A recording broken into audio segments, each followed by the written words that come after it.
Introducing the African Diaspora News Channel app, your gateway to stories that's overlooked by the corporate mainstream media.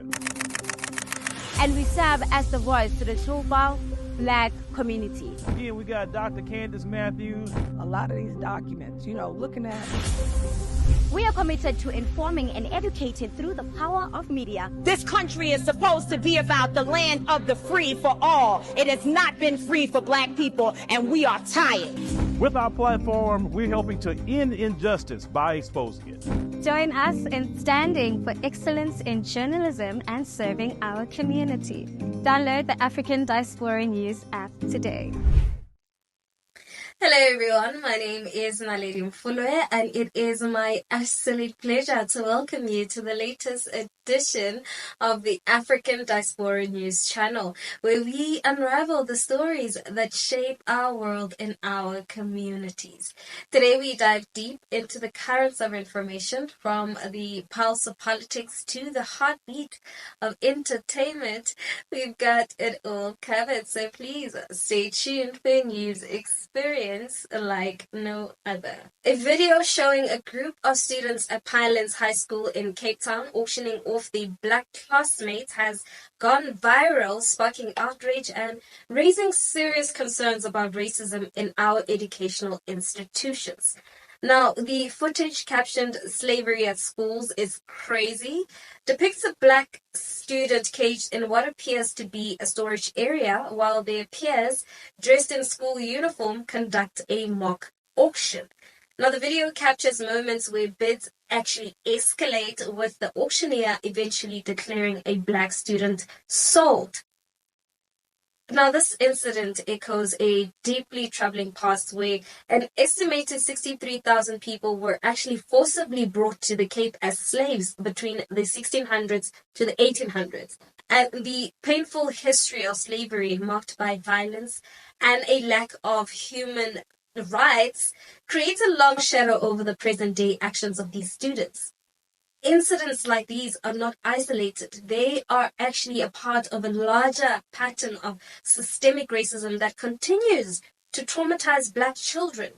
And sadly, the history of racial discrimination and violent oppression in South Africa is a long one, from the days of slavery to apartheid, and it appears that the legacy of those dark times still lingers in these days. Let's have a look. The department was made aware of the very disturbing and hurtful video that is circulating currently.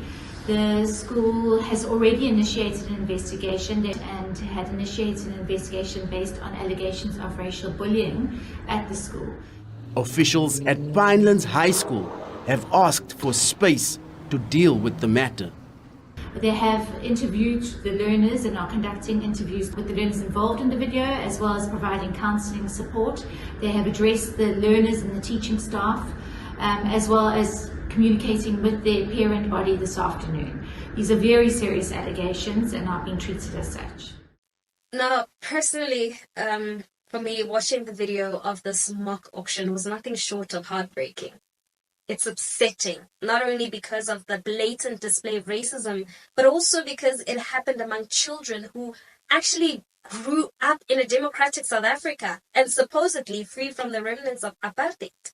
And it's even hard to fathom how in this day and age we still witness such acts of racism, especially in environments intended to nurture and engage our youth. It's a vivid reminder that the prejudice of the past still haunt our present, and they manifest in the most painful and harmful ways. And I am reminded that racism, despite our advances, actually remains deeply embedded in our society. This distressing behavior stems from both historical and systemic issues that continue to spread through our communities, our homes, and evidently, our schools. Some took to X to share their opinion, with one user saying, "Every time there is a racism incident at schools, it's always towards Black pupils. Always. I am so tired because it's a distraction. Other kids just have to learn. Our kids must navigate through the syllabus and you're badly raised racist. you don't want to live with black people, I'm not going to fight your decisions, but leave. Just leave. When he got there, 3 boys tried to pick him up and put him in what Naledi saw as a cage with other black boys in the cage, and they were auctioning off the boys, the black boys. And unfortunately, it was a group of so-called colored boys who clearly don't identify as black. My son, who has a political conscience, said, "You will not touch me." He fought off the other boys who tried to put him into the cage. An auction ensues and the video shows how the black boys are sold to the highest bidders. And once they were sold, the black boy was removed from the cage and put next to the so-called owner.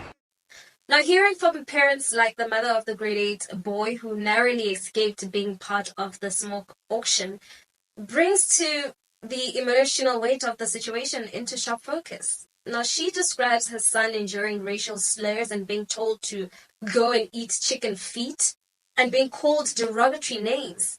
And it is a very upsetting and devastating to comprehend that a child must face such hostility and discrimination in what should be a safe and nurturing environment. And as a community, I think we must grapple with the reality that our schools are not immune to the broader societal issues of racism. Brana Hamid from the Western Cape Education Department emphasized that the actions of these learners do not reflect the values of the department or the school. But this points to a critical question. Where are these values being instilled, if not in educational institutions? Nomusa Tembi from the South African Democratic Teachers Union raises an important point about the role of homes and families in shaping children's values. If children born into post-apartheid South Africa are still practicing racism, it indicates a significant failure in society and in their homes.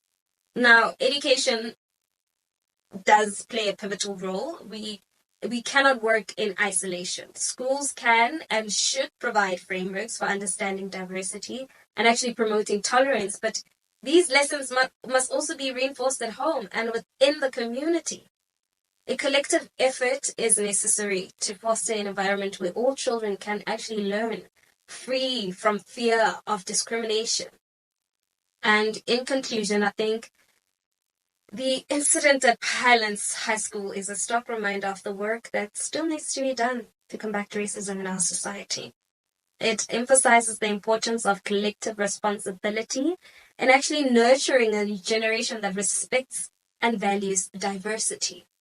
Let's remember the wise words of Nelson Mandela, who said that no one is born hating another person because of the color of his skin or his background or his religion. People must learn to hate. And if they learn to hate, they can be taught to love.